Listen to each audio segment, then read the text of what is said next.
Hello student, आज का जो हमारा टॉपिक है वो है कंटिन्यूटी एंड डिफरेंशियबिलिटी। ये चैप्टर 5 है एनसीईआरटी का।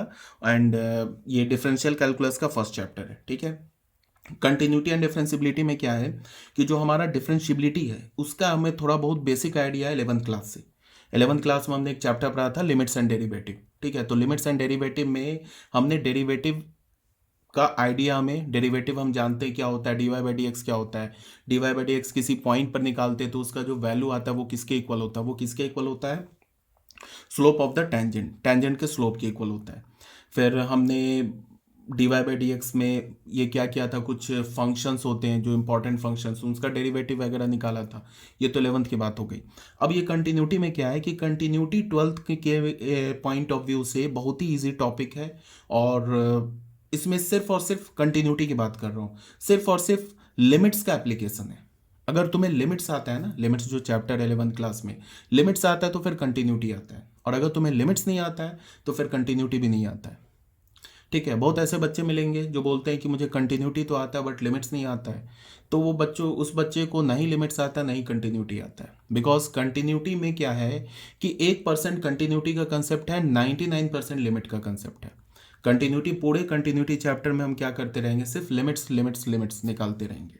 ठीक है, तो इसको स्टार्ट करते हैं इसको। सबसे पहले इंट्रोडक्शन में क्या करते हैं कि कुछ इसका जो बेसिक डेफिनेशन है वो लिख लेते हैं। इसमें क्या हो गया बच्चों, इसमें डेफिनेशन में क्या हो गया कि function is said to be continuous in its domain if its graph is a curve without any break और jumps throughout its domain. इसका क्या मतलब हो गया कि अगर कोई फंक्शन है वो अपने डोमेन के हर एक पॉइंट पे कंटिन्यूअस है, इसका क्या मतलब है कि उस फंक्शन के करस्पॉन्डिंग जो ग्राफ होगा ना, ग्राफ वो क्या होगा, उसमें ना ही कहीं ब्रेक मिलेगा और ना ही कहीं जंप मिलेगा। मतलब ग्राफ जो होगा बिल्कुल स्मूथ चलेगा, स्मूथ भी जा सकता है वो। और क्या बोलते हैं कि ग्राफ ब्रेक नहीं करेगा किसी पॉइंट पर और ना ही जंप करेगा। ठीक है, अगर मैंने क्या बोला कि अगर वो पूरे डोमेन पे कंटिन्यूअस है तो ठीक है। और अगर मैंने किसी को बोला कि कोई एक फंक्शन है, उसको बोला कि किसी पॉइंट पे कंटिन्यूअस है, तो उसका क्या मतलब है कि उस पॉइंट के इमीडिएट नेबरहुड पे ठीक है क्या होगा कि फंक्शन का जो ग्राफ है ना ही ब्रेक करेगा ना ही जंप करेगा। अब इसका मतलब क्या है, ये तो ऐसे ही डेफिनेशन है। अब इसका क्या मतलब है इसको हम लोग देखते हैं। अब जब ग्राफ से पहले देखेंगे तो फिर ये क्लियर हो जाएगा। तो इसमें सबसे पहला जो टॉपिक है, सेकंड टॉपिक, वो है हमारा continuity at a point. Continuity at a point, point पे कंटिन्यूटी। ठीक है, कंटिन्यूटी एट ए पॉइंट पे भी हम लोग क्या करेंगे, सबसे पहले ग्राफिकल अप्रोच लेते हैं। ग्राफिकल अप्रोच, ग्राफ से ही क्लियर होगा। अभी जो बोला ना मैंने, ये ग्राफ से क्लियर होगा। इसमें क्या है कि जैसे कि मान लो कि हमारे पास एक कर्व ऐसा कुछ दे रखा है। जैसे देखो फर्स्ट में क्या है कि हमारे पास एक कर्व है ऐसा कुछ, मान लो कि ऐसा कर्व दे रखा है। यहाँ पे इस कर्व के इस पॉइंट पर ऐसे होल है, और ये पॉइंट जो है हमारा ए फंक्शन के डोमेन में, ये एक्स एक्सिस हो गया, ये वाई एक्सिस हो गया। इसके क्रॉसपॉन्डिंग ये जो पॉइंट है इसको हमने बोला अल्फा। ठीक है, ये जो कर्व हो गया y is equal to f x का कर्व हो गया, और ये हमारा पॉइंट क्या हो गया, अल्फा हो गया। और ये पॉइंट हमारा ए हो गया, ये ओरिजिन हो गया।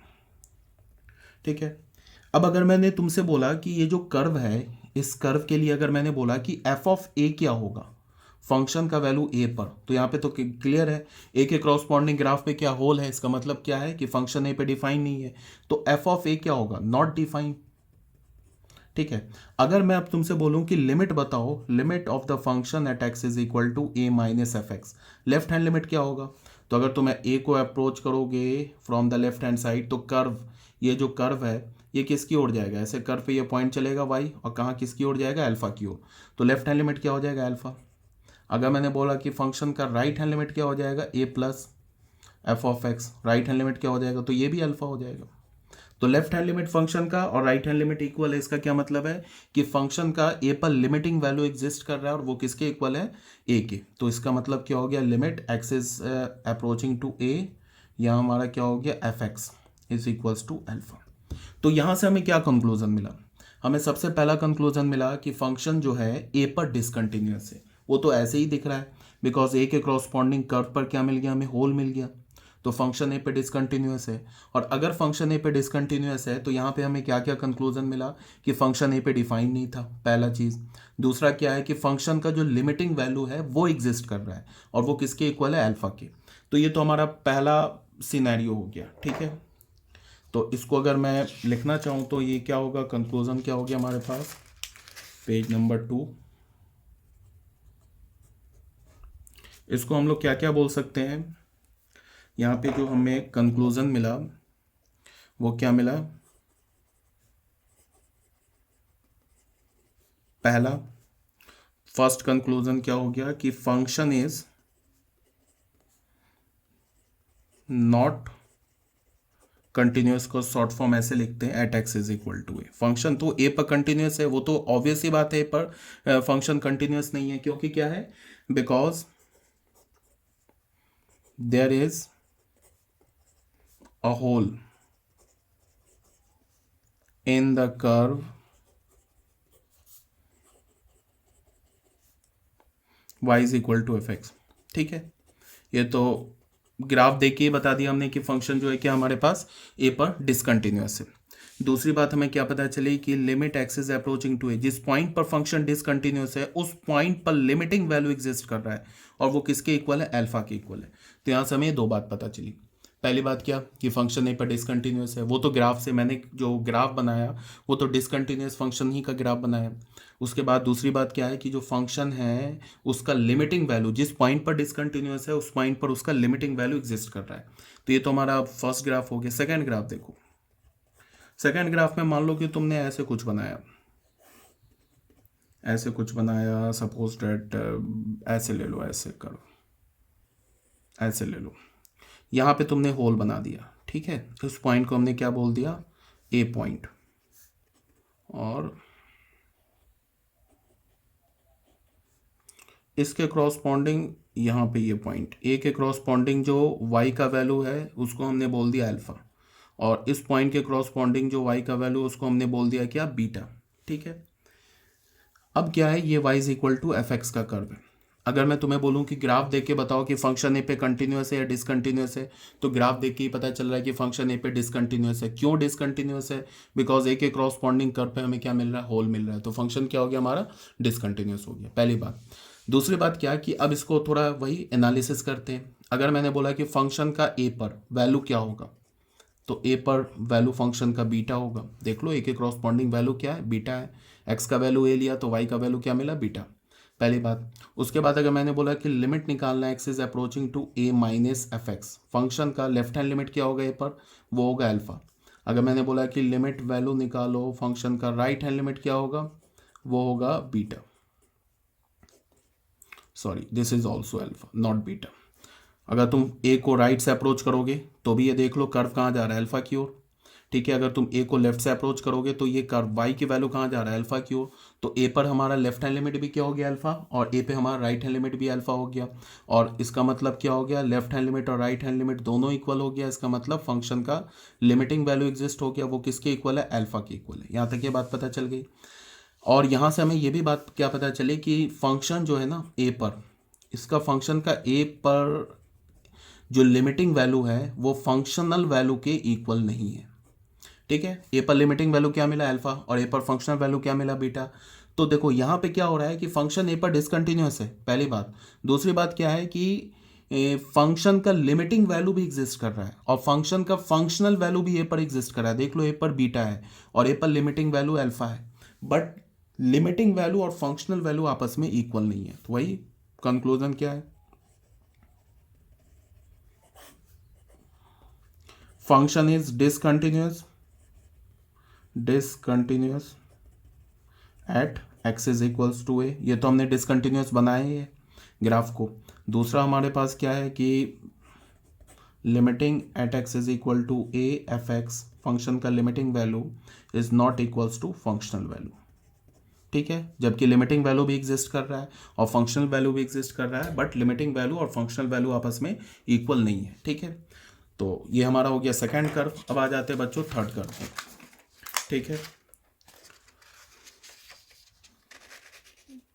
थर्ड में क्या है,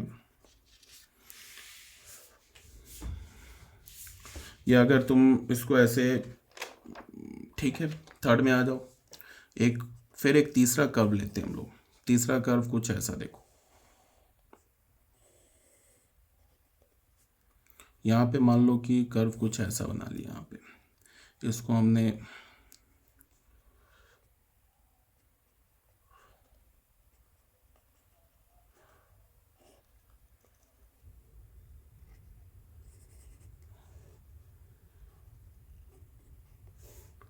ये ओरिजिन हो गया, दिस इज एक्स एक्सिस। ये हमने y is equals to f x का कर्व ले लिया, ठीक है, और इसको हमने ये बोल दिया ए के क्रॉसपॉन्डिंग ये जो पॉइंट है इसको हमने अल्फा बोला, और इस पॉइंट के क्रॉसपॉन्डिंग इसे हमने क्या बोला, बीटा बोला, ठीक है। अब जरा तुम देखो ध्यान से, अगर मैं बोलूं कि फंक्शन का लिमिट निकालो ए पर, लेफ्ट हैंड लिमिट निकालो, तो फंक्शन का लेफ्ट हैंड लिमिट क्या होगा ए पे। अब लिमिट आना चाहिए, लिमिट नहीं आता है तो पहले लिमिट पढ़ के आओ। ए पर लेफ्ट हैंड लिमिट क्या होगा, ग्राफ देख के बताओ। अगर तुम एक्स को ए की ओर ले जाओ लेफ्ट हैंड साइड से, तो वाई कहाँ जा रहा है, अल्फा की ओर, तो लेफ्ट हैंड लिमिट क्या होगा, अल्फा, ठीक है। अब फंक्शन का अगर राइट हैंड लिमिट ए पे मैं बोलूँ एफ एक्स, तो वो किसके इक्वल होगा, बीटा के इक्वल। देख लो, अगर तुम एक्स को ए के राइट की ओर से ले जाओ, अप्रोच करो, तो वाई किसकी ओर जाएगा, वाई ऐसे करके क्या होगा, डिक्रीज होगा, और किसकी ओर जाएगा, बीटा की ओर। तो ए पर लेफ्ट हैंड लिमिट तो अल्फा आ गया, और राइट हैंड लिमिट क्या आ गया, बीटा। इसका मतलब क्या हो गया कि limit x is tending towards A F x, ये लिमिट जो है ये डज नॉट एग्जिस्ट, फंक्शन का लिमिट एग्जिस्ट नहीं कर रहा है, ठीक है। और अगर मैं बोलूं कि फंक्शन का वैल्यू बताओ ये पर क्या है, तो फंक्शन का वैल्यू तो ये पर अल्फा है, ये तो एग्जिस्ट कर रहा है। अब इस ग्राफ को देख के बताओ तुम, ग्राफ को देख के ऑब्वियस सी बात है कि फंक्शन जो है at x is equal to A, इस पे ग्राफ क्या हो गया, जंप कर गया, ठीक है, ग्राफ जंप कर गया। इसका मतलब क्या है, फंक्शन जो है ए पर डिसकंटिन्यूअस है। अच्छा, कभी कभी कुछ लोग ऐसे भी बोलते हैं कि अगर फंक्शन किसी पॉइंट पर डिसकंटिन्यूअस है तो उस पॉइंट के इमीडिएट नेबरहुड, जैसे कि यहाँ पे हमने ना ऐसे करके एक छोटा सा इंटरवल ले लिया, इस इंटरवल के क्रॉसपॉन्डिंग कर्व को तुम एट वन स्ट्रोक में नहीं ड्रॉ कर सकते हो। जैसे इसके क्रॉसपॉन्डिंग कर्व क्या क्या होगा, एक ये पॉइंट आ गया, इसके क्रॉसपॉन्डिंग यहाँ पे पॉइंट आ गया, तो यहाँ से यहाँ तक ग्राफ को वन स्ट्रोक में नहीं ड्रॉ कर सकते हो। उसके लिए तुम्हें क्या करना होगा, या पेन या पेंसिल लिफ्ट करना होगा। तो देख लो, अगर मैं तुम्हें बोलूँ कि इस पॉइंट से इस पॉइंट तक कर्व को वन स्ट्रोक में ड्रॉ करो, एक ही झटके में ड्रॉ करो, तो ये पॉसिबल नहीं है। उसके लिए पेन या पेंसिल को हमें क्या करना होगा, लिफ्ट करना होगा, ठीक है। ये तो ऐसे ही बात हो गई। तो यहाँ से हमें कंक्लूजन क्या मिला, function is discontinuous at x is equal to A. यहाँ जो हमारा कंक्लूजन है क्या मिला,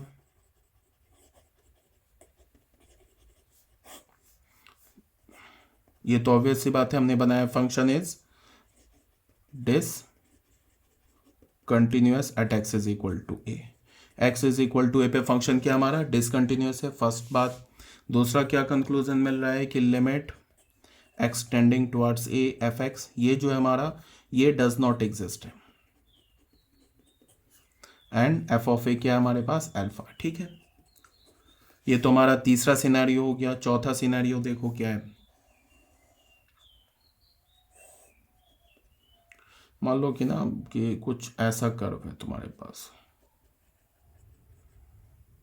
मान लो ये किसी कर्व के लिए ये एसिम्टोट का काम कर रहा है, ऐसा कर्व है,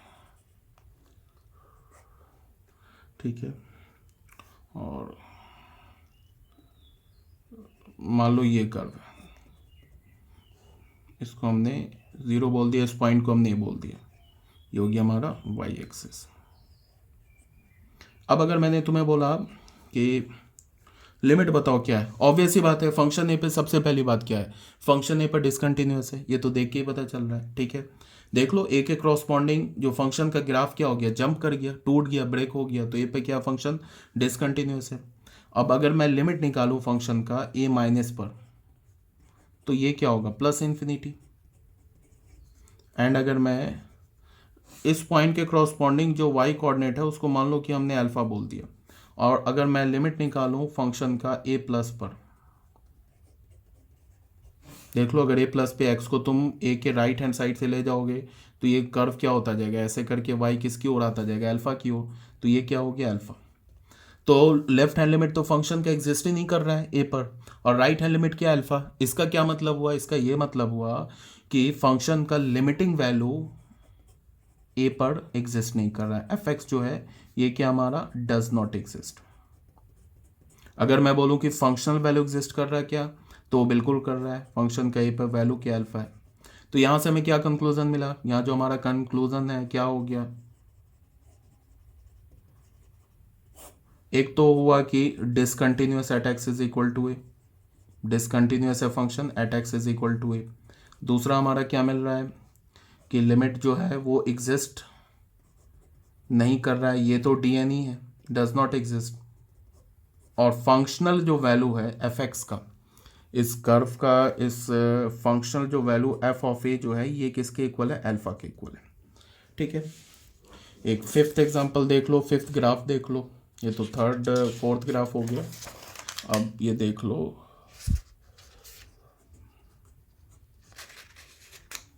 फिफ्थ देख लो। फिफ्थ में क्या है कि हमने एक ऐसे कर्व लिया,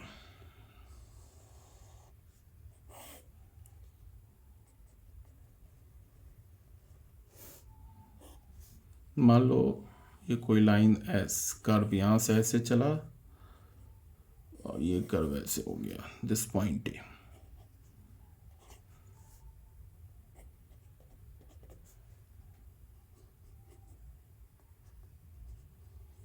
ठीक है, ये y is equal to f x का कर्व है। अगर मैं तुम्हें बोलूं कि लिमिट निकालो फंक्शन का a माइनस एफ एक्स पे, तो क्या होगा, ऑब्वियस सी बात है पॉजिटिव इन्फिनिटी। अगर मैं बोलूं कि लिमिट निकालो फंक्शन का a प्लस पर एफ एक्स का, तो वो क्या होगा, माइनस इन्फिनिटी। देख लो अगर तुम x को a की ओर राइट हैंड साइड से ले जाओगे तो y क्या हो जाएगा, इस ग्राफ पे ऐसे नीचे जाता जाएगा, कहाँ पहुंच जाएगा, माइनस इन्फिनिटी। और अगर तुम x को अप्रोच कराओ a की ओर फ्रॉम लेफ्ट हैंड साइड, तो ये y का वैल्यू क्या होता जाएगा, ग्राफ पे ऊपर जाता जाएगा, कहाँ पहुंच जाएगा, प्लस इन्फिनिटी। तो a पर लेफ्ट हैंड लिमिट क्या हो गया, प्लस इन्फिनिटी, और a पर राइट हैंड लिमिट क्या हो गया, माइनस इन्फिनिटी। तो यहाँ से हमें क्या पता चला कि लिमिट जो है वो एग्जिस्ट नहीं करेगा, प्लस माइनस इन्फिनिटी कुछ होता है नहीं। तो इसका मतलब ये माइनस प्लस हटा दो, एफ एक्स जो है वो क्या हो गया हमारा, डज नॉट एग्जिस्ट। ठीक है, और यहां पे भी क्या हमारे पास फंक्शन जो है वो डिसकंटिन्यूअस है, एक्स इज इक्वल टू ए, क्या कंक्लूजन है हमारे पास। और यहां पे अगर मैंने तुमसे बोला कि एफ ऑफ ए बताओ, तो एफ ऑफ ए भी डज नॉट एग्जिस्ट है, वो भी एग्जिस्ट नहीं कर रहा है।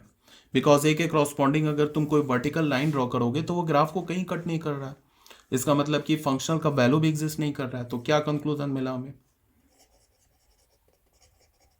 पहला कंक्लूजन ये मिला कि limit x tending towards A F x, ये हो गया डज नॉट एग्जिस्ट, ये तो अभी लिखा है। और सेकेंड में क्या हो गया, एफ ऑफ ए भी डज नॉट एग्जिस्ट। और थर्ड कंक्लूजन क्या हो गया कि discontinuous at x is equal to A, X is equal to A पर क्या हो गया, फंक्शन डिसकंटिन्यूअस हो गया। ठीक है, ये हमारा कौन सा हो गया एग्जाम्पल हमारा, या ग्राफ हमारा हो गया फिफ्थ ग्राफ। अब आ जाओ बच्चे सिक्स ग्राफ पे। सिक्स ग्राफ देख लो, अभी तक तो हमने क्या पढ़ा, कंटिन्यूअस, सारे में डिसकंटिन्यूअस पढ़ा। अब देख लो कर्व, मान लो कि हमारा कुछ ऐसे आ रहा है। ठीक है, ये पॉइंट हमारा ए है,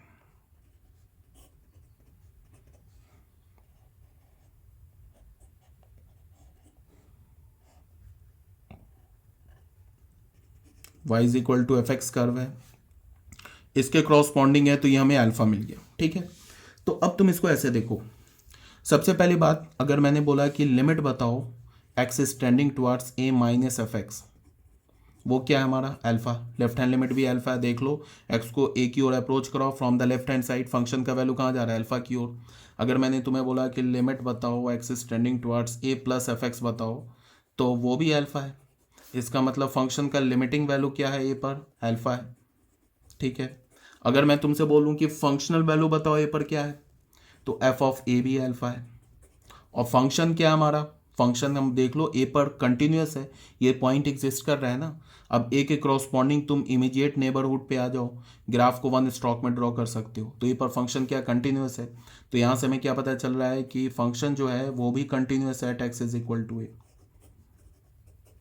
ठीक है, तो अगर फंक्शन ए पे कंटिन्यूस है तो यहां से हमें क्या पता चल रहा है कि फंक्शन का ए पर लिमिटिंग वैल्यू और फंक्शन का ए पर फंक्शनल वैल्यू इक्वल है। इसका मतलब क्या है, limit x is tending towards A F X, A पर लिमिटिंग वैल्यू किसके इक्वल है, एफ ऑफ ए, और ये किसके इक्वल है, अल्फा के। तो यहां से हमारे पास क्या बन गया, एक इंपॉर्टेंट रिजल्ट आ गया। रिजल्ट क्या हो गया कि अगर कोई भी फंक्शन किसी भी पॉइंट पर, मैं अभी पॉइंट की बात कर रहा हूं, अगर हमारे पास कोई फंक्शन है, अगर वो किसी एक पॉइंट पर कंटिन्यूअस है तो उस पॉइंट पर फंक्शन का लिमिटिंग वैल्यू और उस पॉइंट पर फंक्शन का फंक्शनल वैल्यू क्या होगा, इक्वल होगा। ठीक है, तो अगर कोई फंक्शन किसी पॉइंट पर डिसकंटिन्यूअस है तो फिर क्या होगा, तो फिर ऐसे इसमें प्रॉब्लम आ जाएगी। इसमें प्रॉब्लम आने का मतलब क्या होगा कि हो सके तो लिमिट एग्जिस्ट नहीं करे, हो सके कि फंक्शनल वैल्यू एग्जिस्ट नहीं करे, या हो सके दोनों एग्जिस्ट नहीं करे, या फिर ये भी हो सकता है कि लिमिट एग्जिस्ट करे, फंक्शन का ए पर फंक्शनल वैल्यू एग्जिस्ट करे बट वो आपस में इक्वल ना हो। अगर ऐसा है ना ए पर, तो क्या होगा, फंक्शन ए पे कंटिन्यूस होगा, इसमें कोई प्रॉब्लम आ गई, मान लो कि लिमिट ही एग्जिस्ट नहीं किया, तो फंक्शन क्या हो जाएगा ए पर डिसकंटिन्यूअस। फंक्शन का ए पे वैल्यू एग्जिस्ट किया बट लिमिट के एग्जिस्ट इक्वल नहीं हुआ, तो भी फंक्शन ए पे क्या हो जाएगा, डिसकंटिन्यूअस। ठीक है, ये तो आगे बात समझ में। अब हम लोग आते हैं नेक्स्ट जो है हमारा, तो इसी को हम लोग फिफ्थ में क्या बोल सकते हैं, कंटिन्यूटी एट अ पॉइंट। अब हमारा जो टॉपिक है वो क्या है,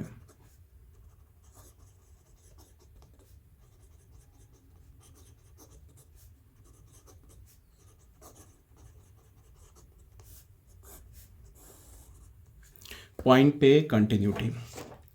तो इसको हम लोग कैसे लिखेंगे, डेफिनेशन में क्या है, a function fx is continuous at a point x is equal to a in its domain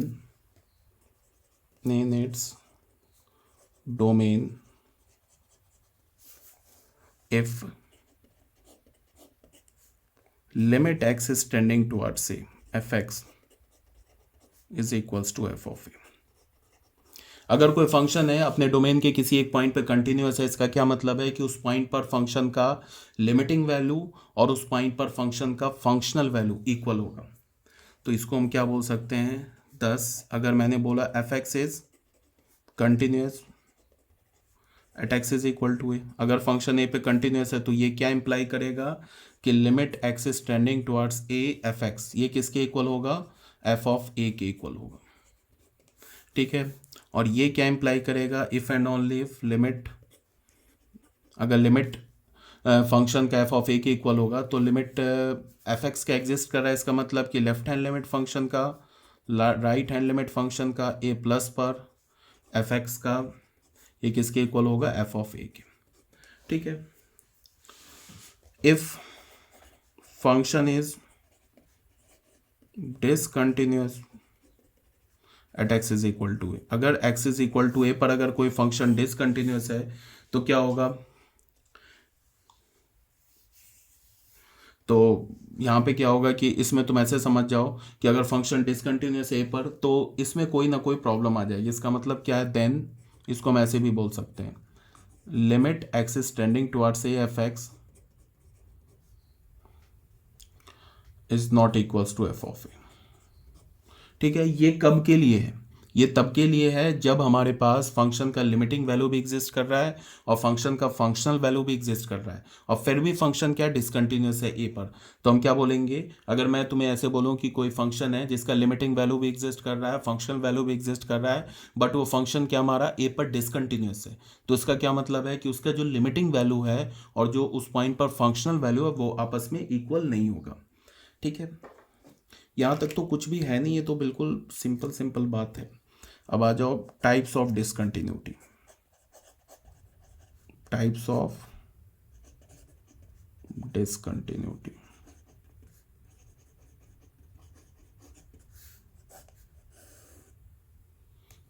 types of discontinuity में जो फर्स्ट टाइप है उसको हम बोलते हैं रीमूवेबल डिसकंटिन्यूटी।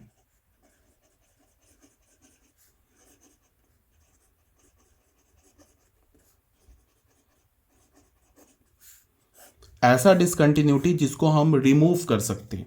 सारे डिसकंटिन्यूटी को, फंक्शन के सारे डिसकंटिन्यूटी को हम रिमूव नहीं कर सकते।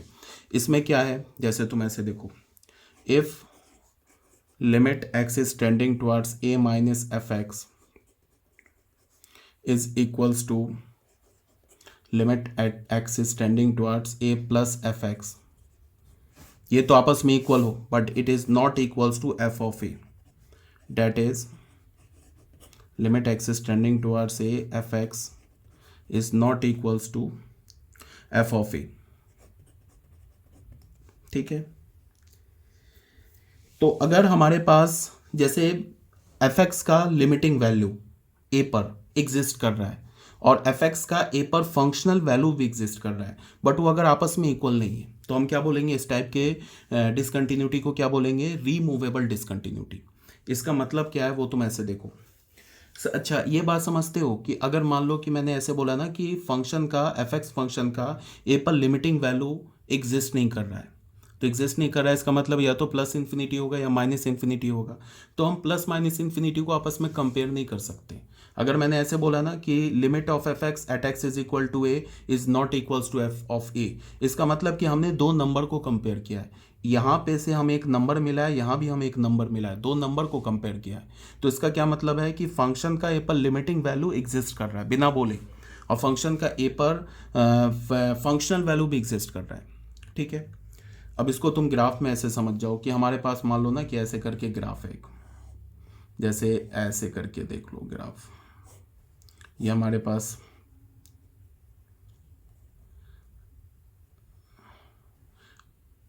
इसको हमने अल्फा बोल दिया और इसको हमने बीटा बोल दिया। इस ग्राफ को देख के बताओ फंक्शन का ए पर लिमिटिंग वैल्यू क्या होगा, अल्फा।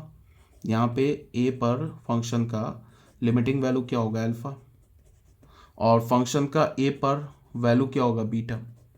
देखो, लिमिटिंग वैल्यू भी ए पर एग्जिस्ट कर रहा है, फंक्शन का फंक्शनल वैल्यू भी एक पर एग्जिस्ट कर रहा है, बट ये आपस में इक्वल नहीं है। तो इस टाइप के डिसकंटिन्यूटी को हम क्या बोलते हैं, रीमूवेबल डिसकंटिन्यूटी। क्यों बोलते हैं, बिकॉज इस फंक्शन के डिसकंटिन्यूटी को हम रिमूव कर सकते हैं। कैसे, फंक्शन को दोबारा ए पर डिफाइन करके। जैसे अगर मैं बोलूं क्या कि जैसे मैंने बोला ना एफ ऑफ ए बीटा के इक्वल है, ए पर फंक्शन का वैल्यू बीटा पे के इक्वल है। अब अगर मैं बोल दूं कि फंक्शन का ए पर वैल्यू अल्फा के इक्वल है, पहले इस बीटा को हटा दूं, उसके बाद मैं बोलूं कि फंक्शन का ए पर वैल्यू अल्फा के इक्वल है, तो ये पॉइंट कहाँ जाएगा, इस पे आ जाएगा, ओवरलैप कर जाएगा। तो ये पॉइंट अगर इस पे ओवरलैप किया तो फंक्शन फिर कंटिन्यूअस हो जाएगा। आ रही बात समझ में। तो इसको मैंने क्या बोला कि अगर फंक्शन ए पर कंटिन्यूअस है, सॉरी डिसकंटिन्यूअस है और रीमूवेबल डिसकंटिन्यूटी है, तो उस केस में क्या होगा, फंक्शन का लिमिटिंग वैल्यू एग्जिस्ट करेगा और फंक्शन का फंक्शनल वैल्यू भी एग्जिस्ट करेगा, बट वो दोनों आपस में इक्वल नहीं होगा। ठीक है, अब ये तो हो गया हमारा रीमूवेबल डिसकंटिन्यूटी। अब आ जाओ discontinuity of first kind.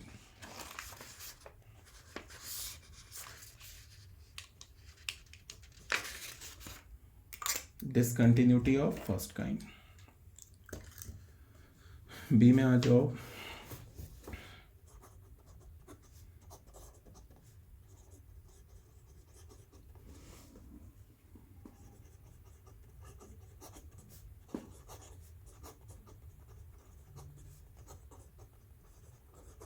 Discontinuity of first kind का क्या है इसमें, इसको तुम ऐसे देखो। अगर हमारे पास if limit x is tending towards तुम A minus left hand limit function का अगर नहीं इक्वल है limit x is tending towards A plus F of X, then F X is said to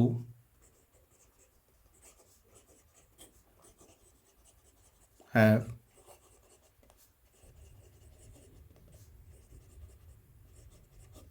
discontinuity of first kind। मैंने क्या बोला कि अगर मान लो कोई फंक्शन है, उसका लेफ्ट हैंड लिमिट और राइट हैंड लिमिट आपस में इक्वल नहीं है, ठीक है, तो जैसे ही मैंने बोला कि लेफ्ट हैंड लिमिट और राइट हैंड लिमिट आपस में इक्वल नहीं है, तो यहाँ से क्या पता चल गया कि उसका लेफ्ट हैंड लिमिट भी एग्जिस्ट कर रहा है, राइट हैंड लिमिट भी एग्जिस्ट कर रहा है, बट आपस में इक्वल नहीं है। अगर मान लो कि left hand limit plus infinity को चला जाए और right hand limit plus infinity को चला जाए, तो हम क्या बोलेंगे कि लेफ्ट हैंड लिमिट और राइट हैंड लिमिट आपस में इक्वल है। तो भी बोलेंगे कि लेफ्ट हैंड लिमिट और राइट हैंड लिमिट आपस में इक्वल नहीं है, बिकॉज प्लस माइनस इन्फिनिटी तो कोई नंबर होता नहीं है कि जिसको हम कंपेयर कर लेंगे। समझ में आ रही बात? तो यहाँ पे जैसे मैंने बोला कि लेफ्ट हैंड लिमिट और राइट हैंड लिमिट इक्वल नहीं है, तो हमने नंबर को कंपेयर किया। इसका ये मतलब है कि लेफ्ट हैंड लिमिट एग्जिस्ट कर रहा है फंक्शन का, राइट हैंड लिमिट भी एग्जिस्ट कर रहा है फंक्शन का, बट वो आपस में इक्वल नहीं है। तो अगर ऐसा केस है तो उसको हम क्या बोलेंगे? Discontinuity of first kind. ठीक है।